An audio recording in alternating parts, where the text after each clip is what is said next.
வாழ்க்கை ஒரு திருவிழா. அந்த திருவிழாவான வாழ்க்கை எல்லோருக்கும் அமைந்திருக்கிறதா? ஒரு கேள்விக்குறிதான். உடம்புல இருக்கிற அழுக்க போக்குறதுக்கு நம்ம தினந்தோறும் தேய்ச்சி குளிக்கிறோம். மனசுல இருக்கக்கூடிய அழுக்க கழுவுறதுக்கும் சுத்தம் பண்றதுக்கும் என்ன வழி? நான் ஒன்னும் புதுசா எதுவும் சொல்லல.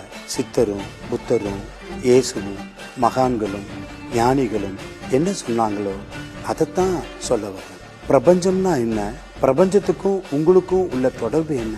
உங்க பிறப்போட ரகசியம், நீங்க வாழ்ந்துட்டு இருக்கிறதுக்குண்டான காரணம் என்ன? அதற்கும் பிரபஞ்சத்துக்கும் என்ன தொடர்பு? To control our mind through practices, yoga, meditation and doing mudras etcetera. Life changing truth. உங்கள் வாழ்க்கையில ஒரு மாற்றத்தை, ஒரு திருப்பத்தை தரக்கூடிய புத்தாண்டு புத்தாக்க ஒரு நாள் வாழ்வியல் பயிலரங்கம் நீங்களும் நானும் சந்திப்போம்.